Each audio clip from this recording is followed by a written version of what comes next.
નમસ્કાર ગુજરાતના અધિકાર મિત્રો, આજે આપણે જોવાના છે 14 એપ્રિલ 2025નું મોસ્ટ ઇમ્પોર્ટન્ટ કરંટ અફેર. તે પહેલાં ખાસ કરીને ચેનલ ઉપર નવા હોય તો સબસ્ક્રાઈબ કરી લેવી, વિડીયો પસંદ આવે લાઈક કરવો અને તમારા મિત્રો સુધી શેર પણ કરી દેવો. તો ચલીએ આજના ક્લાસની શુભ શરૂઆત કરી દઈએ આપણે. તો આઈપીએલમાં 1000 સોગા અને સગ્ગા ફટકારનાર પ્રથમ ખેલાડી કોણ બન્યા છે? તો વિરાટ કોહલીએ આ રેકોર્ડ પોતાના નામે કર્યો છે. તો રોયલ ચેલેન્જ બેંગ્લોરના એટલે કે આરસીબીના જે શાનદાર batsman Virat Kohli Indian premier લીગમાં ક્રિકેટના મહાન ફરીથી વ્યાખ્યાયિત કરવાનું ચાલુ રાખ્યું છે. અને 2025ની આ સિઝન હાલી રહી છે તે આઈપીએલના ઇતિહાસમાં કુલ 1000 સોગા અને સગ્ગા ફટકારનાર પ્રથમ ખેલાડી બની પોતાનો રેકોર્ડ બુકમાં નામ નોંધાવ્યું છે. અને આ ઐતિહાસિક સીમાસિત બેંગ્લોરના એમએન સેમી સ્ટેડિયમ છે ને, ત્યાં આરસીબી સામે કોણ હતું?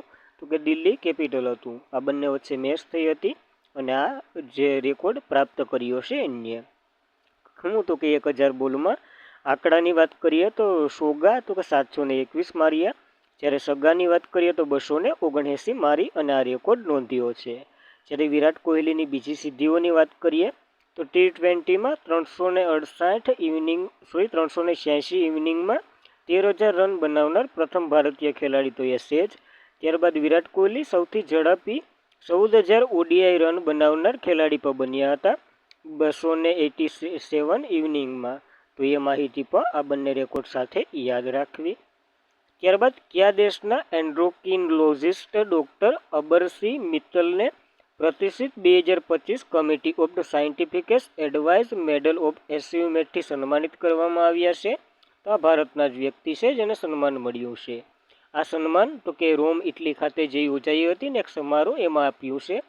તો ઇન્ટરનેશનલ ઓસ્ટ્રોસ્પેશિયલિસ્ટ ફાઉન્ડેશનના પ્રખ્યાત ભારતીય એન્ડોક્રિનોલોજિસ્ટ ડોક્ટર અબરીશ મિત્તલને પ્રતિષ્ઠિત 2025 કમિટી ઓફ સાયન્ટિફિક એડવાઇસમેન્ટ જે મેડલ છે ને એનાથી સન્માનિત કરવામાં આવ્યા છે. આ એક ડૉક્ટર છે અને ઓસ્ટિયોપોરોલિસિસના ડૉક્ટર છે, જ્યારે તે તો કે ઓસ્ટિયોપોરોલિસિસના ડૉક્ટર છે. આના કારણે શું થાય? આ રોગની માહિતી લઈએ તો જે હાડકાં નબળા બને અને બરડ થઈ જાય. ટૂંકમાં કોકને ધક્કો હારોથી મારી દઈએ ને તો એ ભાંગી જાય એવા હાડકાં થઈ જાય. એટલા બરડ કે પડી જવાથી અથવા તો વાળવાથી ખાંસી અથવા તો ભાંગી જાય. અને ઓસ્ટિયોપોરોલિસિસના કારણે હાડકામાં મોટા ભાગે હિપ, કાંડા અથવા તો કરોડરજ્જુના હાડકાને વધારે નુકસાન થાય છે. તો આ રોગ વિશે પણ માહિતી યાદ રાખવી. અને ડૉક્ટર મિત્તલને તો કે 1996માં જે ભારતની પ્રથમ અસ્થિ ઘનતા માપના સેવાની સ્થાપના કરી હતી અને એના જ માનમાં એને 2015માં પદ્મભૂષણથી સન્માનિત કરવામાં આવ્યા હતા. તો યાદ રાખવી આ માહિતી પાની.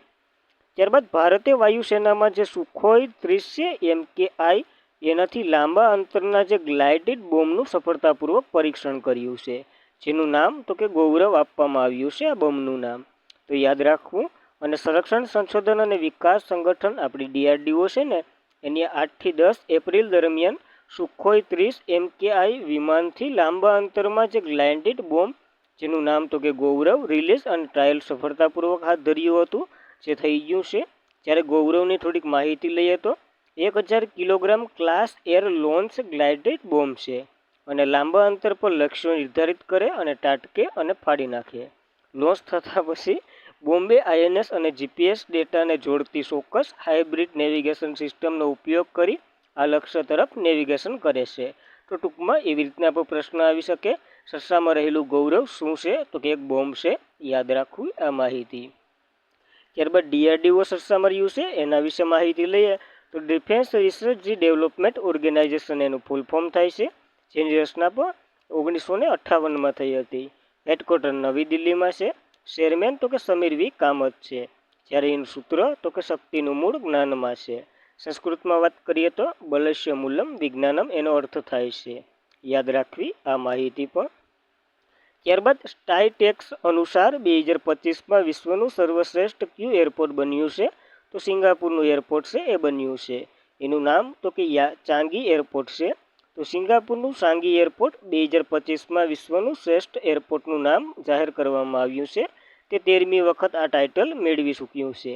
અને સિંગાપુરનું જે ચાંગી તેના અજોડ મુસાફરના અનુભવ માટે પ્રખ્યાત છે. કારણ કે તે 2025માં વિશ્વના શ્રેષ્ઠ એરપોર્ટમાં ડાઇનિંગ, વિશ્વના શ્રેષ્ઠ એરપોર્ટમાં વોશરૂમ અને એશિયન શ્રેષ્ઠ એરપોર્ટમાં સ્કાયટેક્સ અન્ય પુરસ્કારો પણ મેળવી ચૂક્યા છે.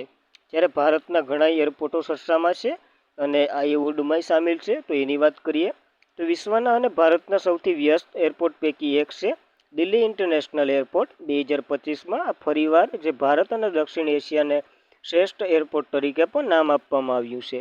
અને આની પહેલાં દિલ્હી એરપોર્ટ સૌથી વ્યસ્ત એરપોર્ટ અને 150 શું કહેવાય શહેરોને જોડતું એરપોર્ટ પણ બન્યું હતું.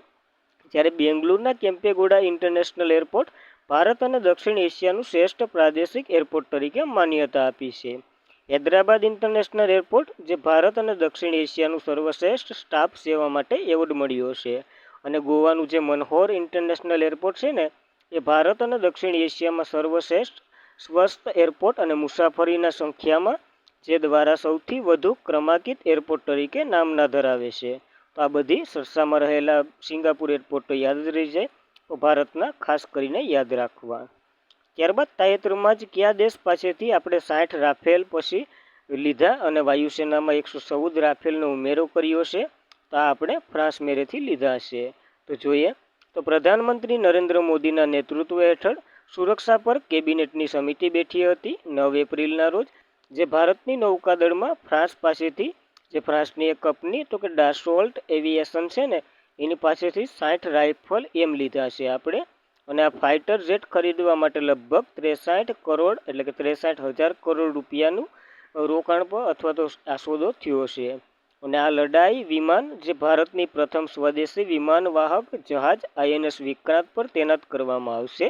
જે નૌકાદળમાં રશિયન મૂળના જે MiG-29K હતા ને એને બદલવામાં આવશે અને આને રાખવામાં આવશે. તો એ પણ યાદ રાખવું. અને આ જે રાફેલ એમ છે એ 650 kilometre range missile scale easy વહન કરવામાં સક્ષમ છે. તો એ પણ યાદ રાખવું. ફ્રાન્સ મેલેથી ખરીદી રહ્યા છે.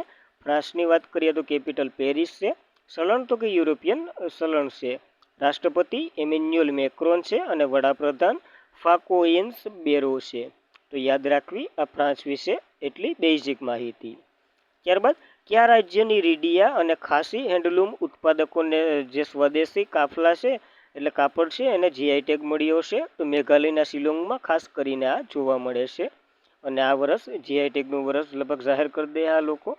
તો મેઘાલયના સ્વદેશી કાપડ જે રાઇડિયા અને તેના હાથ વણાટ હાથની કાતેલ કુદરતી રીતે રંગાયેલ કાર્બનિક રીતે ઉત્પાદક અને નૈતિક રીતે સ્ત્રોતવાળા કાપડમાં પ્રતિષ્ઠિત ભૌગોલિક સંકેત આપવામાં આવ્યો છે.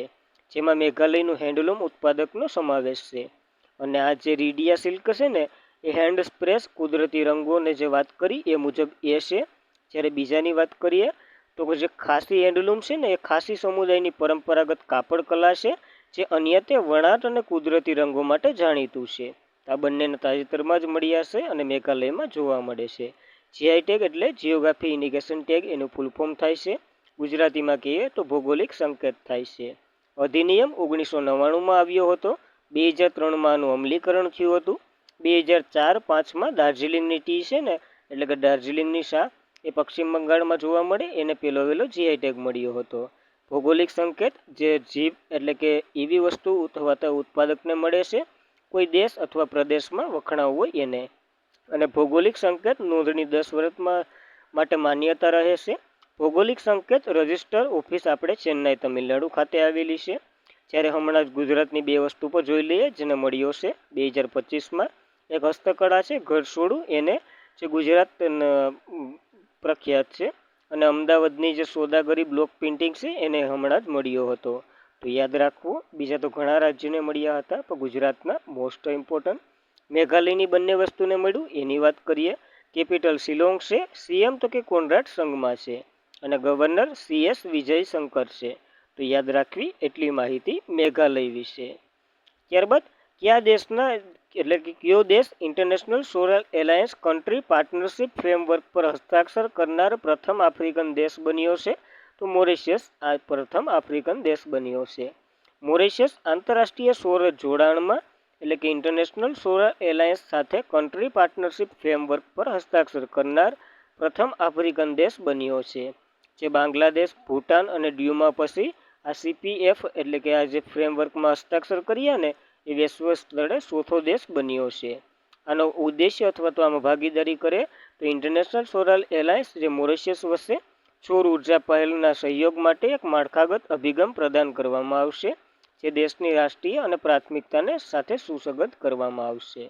જ્યારે ઇન્ટરનેશનલ સોલર એલાયન્સની વાત કરીએ, જેની શરૂઆત ભારત અને ફ્રાન્સે 2015માં કરી હતી. આની સ્થાપના ફ્રાન્સના પેરિસમાં થઈ હતી. આનું હેડક્વાર્ટર ગુરુગ્રામ, હરિયાણા, ભારતમાં આવેલું છે. એકમાત્ર સંસ્થાનું હેડક્વાર્ટર. આના ડીજી તો કે માર્ચ 2025થી આશિષ ખન્ના બન્યા છે. તો નવી નિયુક્તિ છે એ પણ યાદ રાખવી. ઉદ્દેશ્ય તો કે ઉર્જા એક્સેસ અને આબોહવા પરિવર્તન માટે ટકાઉ ઉકેલ તરીકે સૌર ઉર્જાને પ્રોત્સાહન આપવું, જેનો ધ્યેય તો કે 2030 સુધીમાં સૌર રોકાણમાં $1 ટ્રિલિયન એકત્રિત કરવાનો છે. જ્યારે ઇન્ટરનેશનલ સોલર એલાયન્સમાં 100મો પૂર્ણ સભ્ય પેરાગ્વે બન્યો હતો અને 101મો નોમિનેટ નેપાળ થયો હતો. યાદ રાખવી આ માહિતી ઇન્ટરનેશનલ સૌર એલાયન્સ વિશે. ત્યારબાદ મોરિશિયસની વાત કરીએ તો કેપિટલ પોર્ટ લુઇસ છે. કરન્સી તો કે મોરિશિયન રૂપિયા છે. રાષ્ટ્રપતિ ધરમબીલ ગોખલુ છે અને PM તો કે નવીન રામગુલ્લા છે. યાદ રાખવી એટલી માહિતી મોરિશિયસ વિશે. ત્યારબાદ તાજેતરમાં જ ભારત કયા દેશની જે ટ્રાન્સશિપિંગ મેટ છે ને એને સુવિધાને રદ કરી. પહેલાં તો જોઈ લઈએ ટ્રાન્સશિપિંગ મેટ સુવિધા એટલે શું. જો આ બાંગ્લાદેશની વાત છે. બાંગ્લાદેશ અને ભારતે બંનેને જે કરાર 2020માં કર્યા હતા, જે શેખ હસીના સાથે, એને રદ કરી દીધા, કારણ કે હવે તો અહીંયા બીજી કંઈ સરકાર છે. તો આની જ વાત કરી લઈએ. પહેલાં પેજ ફેરવી નાખીએ, પછી આની વાત કરીએ. તો આ ટ્રાન્સશિપમેન્ટ સુવિધા એ તો કે બાંગ્લાદેશની કોઈ વસ્તુ છે ને એ લોકોને નેપાળ મોકલવી હોય ને તો પહેલાં ભારતના એરપોર્ટે આવે અથવા તો ભારતના બંદરે આવે, પછી એ ડાયરેક્ટ ત્યાં મોકલી શકે. હવે આને જરાક વળશે તો આને આપણે રદ કરી નાખ્યા. તો જોઈએ આનું આખું.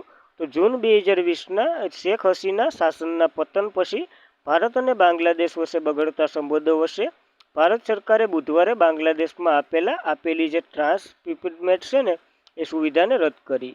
આ ટ્રાન્સશિપિંગ સુવિધા બાંગ્લાદેશ ભારતના બંદરો, એરપોર્ટનો ઉપયોગ કરી ભારત દ્વારા ત્રીજા દેશમાં જે ઉત્પાદકનો નિકાસ કરતો ને એ છે. તો આ સંધિ વિશે પણ યાદ રાખવી, જે 2020માં થઈ હતી. આનો અર્થ એ થયો કે બાંગ્લાદેશ હવે ભારતના એરપોર્ટ અને દરિયાઈ બંદરોનો ઉપયોગ કરી અન્ય દેશો કે તેના ઉત્પાદનનો નિકાસ નહીં કરી શકે. તો ખાસ કરીને યાદ રાખવું, કારણ કે બાંગ્લાદેશ હવે જરાક ચીન તરફ વધારે નમેલો છે. અને ભારત આ નિર્ણય બાંગ્લાદેશના જે મુખ્ય સલાહકાર મોહમ્મદ યુનુસ છે ને એ ઉત્તર પૂર્વ ભારત અંગે કરેલા જે વિવાદાસ્પદ ટિપ્પણીના થોડા દિવસો બાદ લીધો છે. અને ગયા અઠવાડિયે ચીને તેમની 4 દિવસીય મુલાકાત દરમિયાન યુનુસે ચીની અર્થવ્યવસ્થા પર વિતરણ અને સમર્થન આપવાનું કહ્યું હતું. એટલે થોડોક વાવડો છે ભાઈને તો કરે. બાંગ્લાદેશની વાત કરીએ તો કેપિટલ ઢાકા છે. PM હાલ કોઈ નથી. ચલણ તો કે ટકા છે. અને પ્રમુખ તો કે મોહમ્મદ શાહાબુદ્દીન છે. જે આપણે યુનુસ છે એની વાત કરી એ જ છે. તો યાદ રાખવી આ માહિતી. ત્યારબાદ કયા રાજ્યનો સૌથી પ્રિય નવા વર્ષનો તહેવાર વિષુ ઉત્સવની ઉજવણી થઈ રહી છે. તો કેરળનો આ મુખ્ય તહેવાર છે. તો કેરળનો સૌથી પ્રિય નવો તહેવાર જે નવા વર્ષની ઉજવણી કરે. વિષુ તહેવાર એવો એક સમય જ્યાં આખું રાજ્ય આનંદ અને ઉત્સવથી જીવંત થઈ રહ્યું હોય. અને 9મી સદીના 13 વર્ષના જે શાસકો હતા ને એમાં ખાસ કરીને રવિના શાસકના દરમિયાન આ શરૂ થયો હતો ઉત્સવ. આ સમયગાળો કોલકવરમ, જે હાલ તો કે મલયાલમ જે કેલેન્ડર છે ને એના આધારિત 13 મહિનાનો કેલેન્ડરની પદ્ધતિ પરિવર્તન કરે છે. અને વિષુ શબ્દનો અર્થ તો કે વિષુવમ અથવા તો સમાન થાય છે.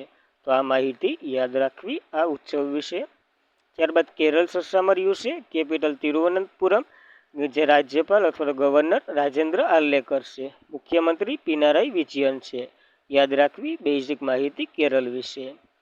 ત્યારબાદ જે જંગલોનું નિરીક્ષણ કરવા માટે કઈ એનજીસીએ ઉપગ્રહ જે બાયોમાસ મિશન શરૂ કર્યું છે ઉપગ્રહ સાથે. તો ઇન્ટરનેશનલ સોલર એલાયન્સે આ કર્યું છે. યુરોપિયન સ્પેસ એજન્સીએ આ કર્યું છે. આમાં તો ઇન્ટરનેશનલ સોલર એલાયન્સ છે જ નહીં, થોડીક મિસ્ટેક થઈ ગઈ. તો યુરોપિયન સ્પેસ એજન્સીએ નવું મિશન જે વિશ્વના જંગલોનો નકશો બનાવશે. અને આ માહિતી એટલે કે મહિનાના અંત સુધીમાં થશે આ કાર્ય પૂર્ણ. અને આનું નામ તો કે બાયોમાસ મિશન તરીકે ઓળખવામાં આવ્યું છે, જે ગ્રહના જંગલોની સ્થિર અને તેવી જ કેવી રીતે બદલાઈ રહ્યું છે તે વિશે માહિતી પ્રદાન કરશે, જે કાર્બન ચક્રમાં જંગલોની ભૂમિકા વિશે જ્ઞાનને વિસ્તૃત કરવામાં મદદ કરશે. આનો ઉદ્દેશ્ય તો કે જંગલોમાં જે વિશ્વનું કાર્બન ચક્ર છે એને આવશ્યક ભાગ અને કારણે તેના વિશાળ માત્રામાં કાર્બનનો સંગ્રહ કરવાનો છે. ટૂંકમાં જે જંગલોનું છે એનું વર્ગીકરણ કરશે ઉપગ્રહ દ્વારા. જે યુરોપિયન સ્પેસ એજન્સી આવું કરવાની છે એની વાત કરીએ તો એની રચના 1975માં થઈ હતી. મુખ્ય મથક પેરિસ, ફ્રાન્સ ખાતે છે. બીજી તો કે જોસેફ એસ બેસર છે. તો યાદ રાખવી એટલી બેઝિક માહિતી આના વિશે. અને આજના માટે એટલું જ હતું. ખાસ કરીને મિત્રો, ચેનલ પર પ્રથમ વખત હોય તો સબસ્ક્રાઈબ કરવી, તમારા મિત્રોને શેર કરવું, કારણ કે આવી માહિતીનો લાભ લઈ શકે અને ટૂંક સમયમાં આપણે આખો ક્લાસ કમ્પ્લીટ કરી શકીએ છીએ. કોઈ 1.5-2 કલાકના વિડીયો જોઈ લેવો, એમાં એટલું કન્ટેન્ટ નહીં આપવામાં આવતું હોય તમને. તો thank you for watching this video. જય હિન્દ, જય ભારત.